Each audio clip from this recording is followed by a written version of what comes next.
Hello everyone and welcome to Borderlands 2. I've been playing this, I've been enjoying this. This is a quasi Let's Play preview review.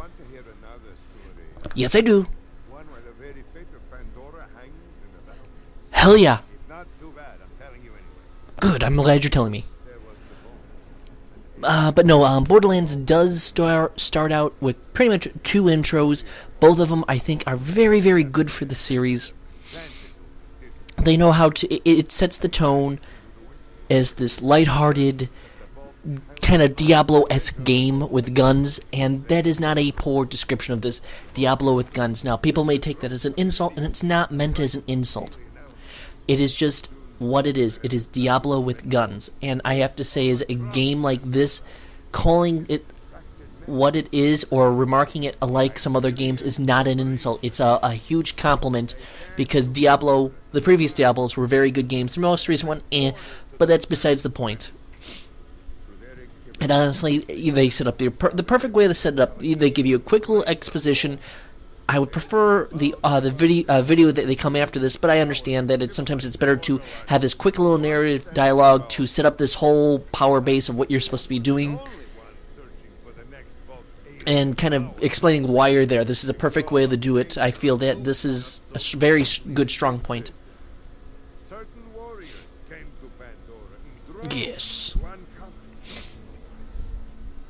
Some call them adventurers. Yes. Others call them fools. I fall into that category too. Call them vault hunters. I don't think I would fall in that category whatsoever.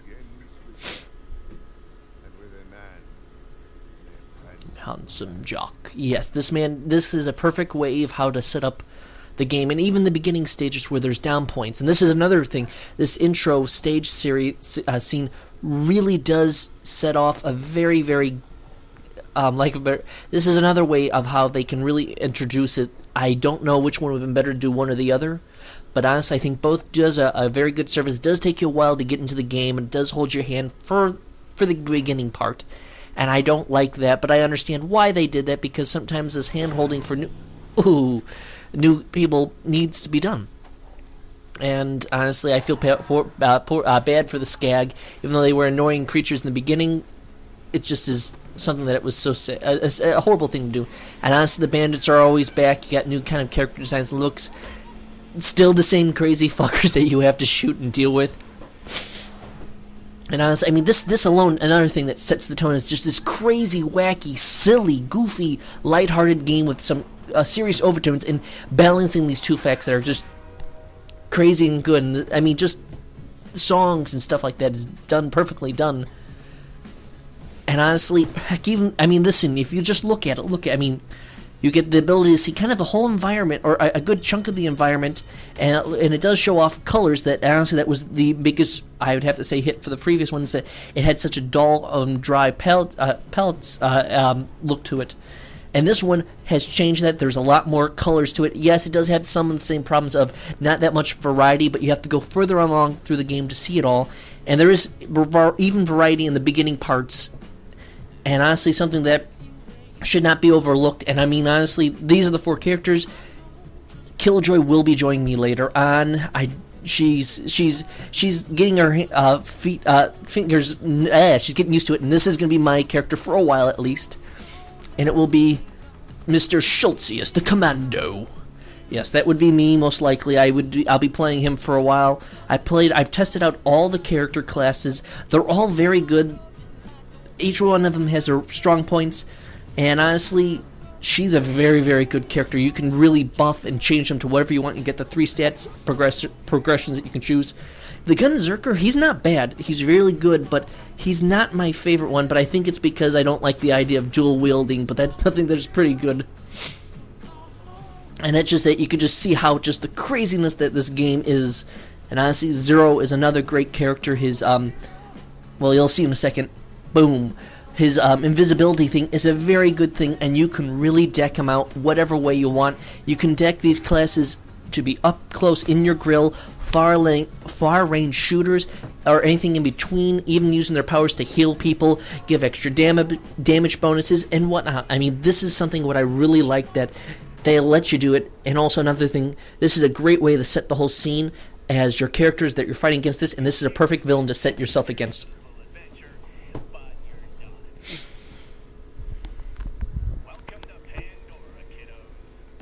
Boom. And this is actually a perfect way to set up this. There's this little harder, stronger, intense tone that this is something that you need to realize that you don't always have in these games, that you need to balance the right way. And you're going to see kind of my stage setup. I don't know which playthrough this is, but it's a fact that honestly I was pretty much looking for a couple that you can also get your heads, the heads that you can put in the styles. You can accumulate them throughout the whole thing. And I was just trying to decide, and honestly, I'm just showing you guys that you get all these little styles. The normal Axton and the Radar Ranger is pretty much one of my. Right now, I'm going to be going with the Radar Ranger. Excuse me, but I'm letting you see all the different styles for him. And honestly, I most like, and this is just these colors. It's just a color palette swap, which I really do think is a very good thing, but they didn't let you do, because this is a hybrid of a first-person shooter, RPG, whatnot. They didn't give you enough to customize your character to this full degree that I feel they should have, and I feel that's what's lacking. Because honestly, you can see how the color palette already swaps and changes, and I do feel that you should do that. You should allow your people, not just your consumers, to modify and twist it whichever way you want. And hell, I wouldn't have a problem with DLC packs that allow you to do different heads. But you know what? That's in the future. Don't think they'll do it, and it doesn't matter. But it's the fact that this is my only a few of the few gripes I have with is that the customization, it's a lot better than the first one, but to me it does seem lacking. It doesn't have the same panache and specialness that it had with the previous one. Pretty much zero. I'm just going through bit by bit each one. And honestly, in the beginning when you start playing, it's just kind of the looks on the head that you're going to be focusing on. And honestly, if you're playing with a bunch of people, you may want to have yourself just look at pop out in the environment so you'll know, oh, this is my character, this is my buddy. Honestly, this game is best played with a group of people.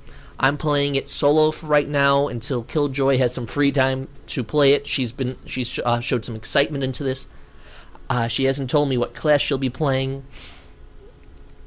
And honestly, I don't know. I'd love to know, because honestly, I'd love to have her playing in the game with me, because this is one of those fun, enjoyable games that honestly, I don't know what to say. It's just how it's presented that seems to be really good.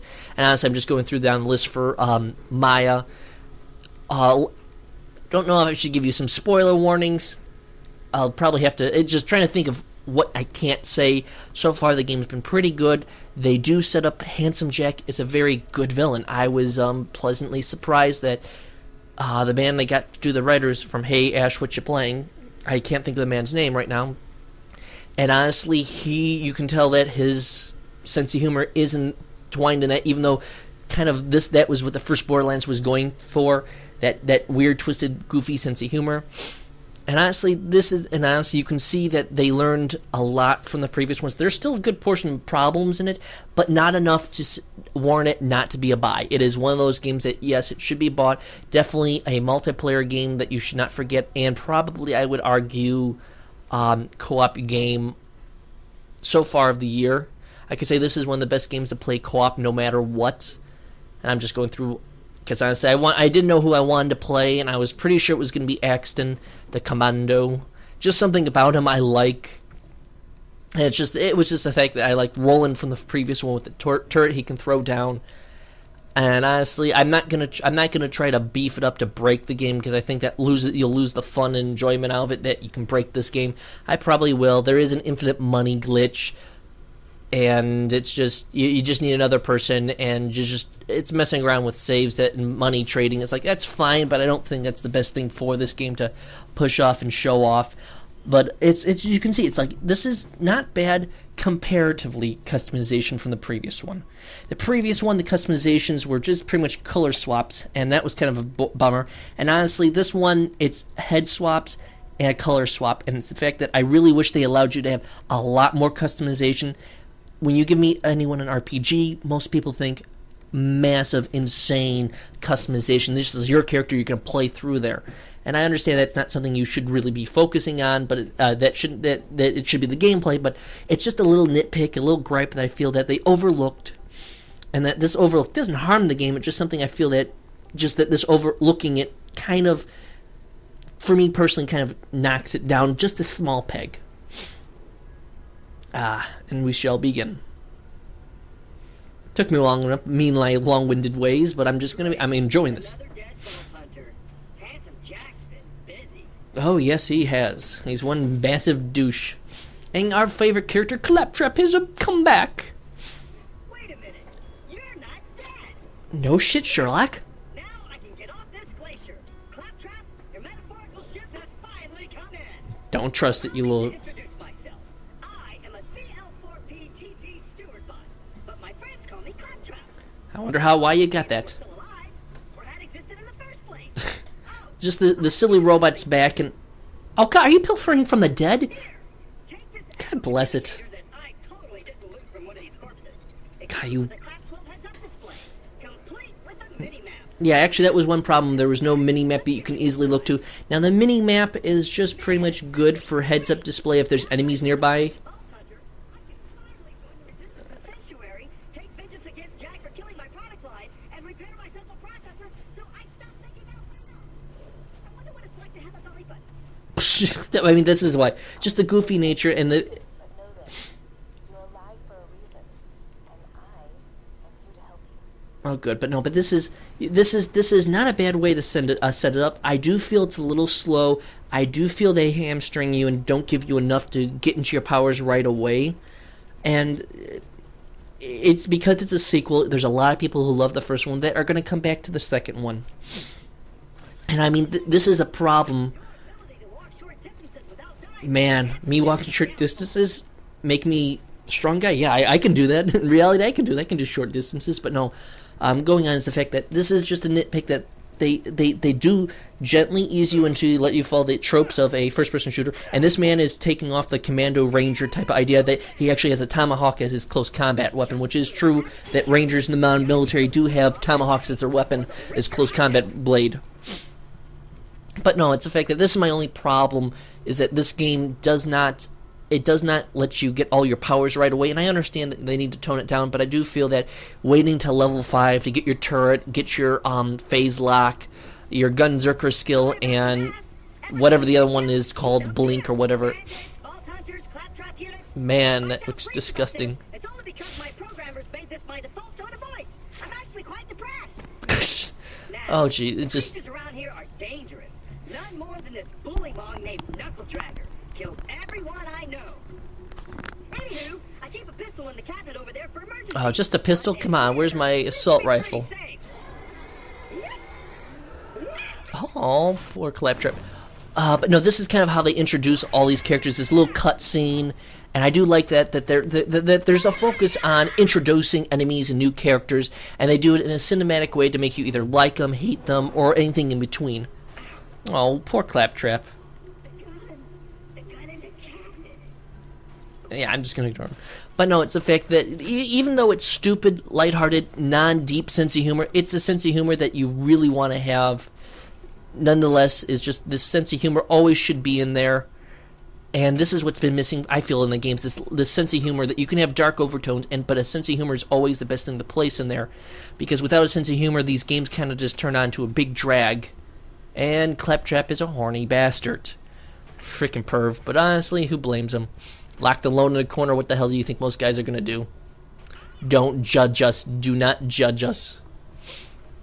But honestly, you can just see, I mean, just looking at the game, it's just a beautifully, even right now, this actually adds a lot more color from it, be it just from the lighting effects, the atmosphere, even though it's a bluish tinge, you got the lights that give off a red-pink hue, and these color schemes, even though in certain areas they're not as big as and drastic in others, there is a nice palette swap and change between areas, so you do realize that what you're in...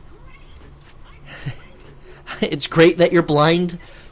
How can you be grateful that you've been blind, you crazy... Ooh, I like that idea. Fearsome. And that's a kind of scary thing to hear you laugh maniacally. You crazy bastard. Ah, there you are, Claptrap. Blind, and that is kind of sad. But no, I mean, but as I was saying, is that you can even see here that even alone in just some color schemes, and honestly, yes, Also, I've been finding a problem with picking up ammo is 50-50, that sometimes I'll hold it down and it won't pick up, and sometimes it will. Or when you can walk over items, it doesn't pick it up always. You sometimes have to hold and press X. Just a minor gripe. Nothing serious. And I'm going through the menus. You do have a fully loaded menu that lets you kind of tweak and change. Honestly, the sensitivity just seemed to need to be notched down because it just seemed to be a little wonky for me. Yeah, and it's the fact that honestly, it just, the picking up mechanic doesn't always seem to work. I've tried it a lot of times, and I'm not exactly sure whether it's just the console problem, because honestly, I've seen this on PC, and it is better on PC. I am sorry about you console fans. It is better on PC, and it will always be better on PC, and... Oh. Well... Yeah, I'm gonna claim I didn't see that too. But no, but this is the biggest thing. But no, but it's the fact that there's small problems here and there, and it's nothing to break the game. At least yet. I've been playing through it and I played a couple characters. I don't even know how far I am, but it's the fact that it's enough to say that it's a very good game, something that people will enjoy. Definitely meant for multiple people, because if you have one person, it is very good for one person, but after a while it can drag on. But they're smart enough to add sense of humor, new quests, varied quests, changing enemies, and they learned that to do this, they kind of have to have this balance of atmosphere and change and difficulty and little things like that. And honestly, you will die from some BS deaths, because sometimes, honestly, I don't know if it's because my recording device or whatnot, but I swear I've hit something and it doesn't register. And also, they do have the elements in these weapons. You'll get those later on, and truthfully, it is best to always have an elemental weapon, and the best elements. Always have a couple elements in your pocket, and always have a couple weapons with you. Biggest thing, kind of, is more or less. Jeez.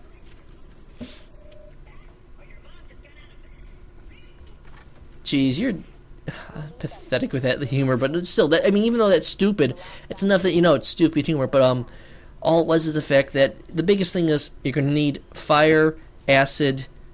Actually, fire, acid, and electricity are the biggest ones you'll need. Whoa. And you will not die, you will not take even damage if you jump off a cliff. That is designed to let you jump off. But if you jump off the edge of the map, you will die immediately. That's the only downside, is that the previous one you did take damage, and it kind of was annoying. But it was the fact that they didn't make it explicitly clear that you couldn't take damage. And it's nothing that there's anything wrong with it. And they did add more story, there's more dialogue. I do feel that's a good thing, though. Your characters don't seem to have any true dialogue in it. It's just the main characters from the previous one, which I kind of don't like. I really wish they were pushing that there's story, which there is. But I really wish your main character would actually have more dialogue, not just grunting, groaning, or little things like this. Let me explain how things work here. Vault hunters show up. Vault hunter looks for the new vault. Vault hunter gets killed by me. You see the problem here? You're still alive. No, that's not a problem. If you do me a favor and arm yourself, that'd be great. Thanks, Pumpkin. But also not just this theme of that. They also have Handsome Jack through much of the early portion, and that's probably why that's the main reason why they have it take it slowly, is because it forces Handsome Jack to constantly talk to you, interact with you, and make you not like him, make you hate him. And they push this major. Ooh, yes, I'm tough, master motherfucker. Oh, jeez. But no, as you can see, I mean, even the enemies, they're colorful, they're varied. Even in the beginning, even though there's just a few enemy types, it does open up after, I hate to say it, after a few hours, and honestly, I do wish it would open up quicker. But it's not a bad pace that they set up for you. This is the proper way of, I feel it was a little slow, but honestly, it was only slow because I'm playing as multiple characters and starting up again. And starting up as other characters just seems to be a drag, and that's the only thing I don't like, is that if you do multiple characters or you're going to play again, the beginning part just seems to be this dragging notion that doesn't seem to be fast enough for me. Wall sphincters? Oh, jeez.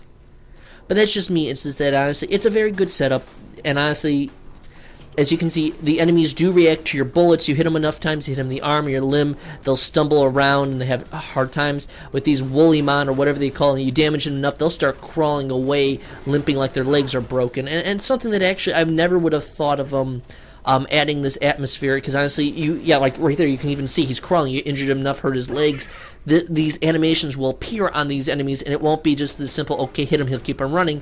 You hurt him enough, they'll react to how much damage they'll take, so you can actually see, like here, from a visual atmosphere, that I've done a lot of damage to him, he's crawling around. This is something that is a very good up and advantage and change that they've done in the game. That it's more or less that this is something that I do feel is missing in other games, that it's just a boom, hit, they drop, or it quicks them. This has multiple animations, you hurt them, and it's rated M for mature for a reason, because you can blow heads open and off, and it's well done, it's well polished, it is entertaining, it is fun.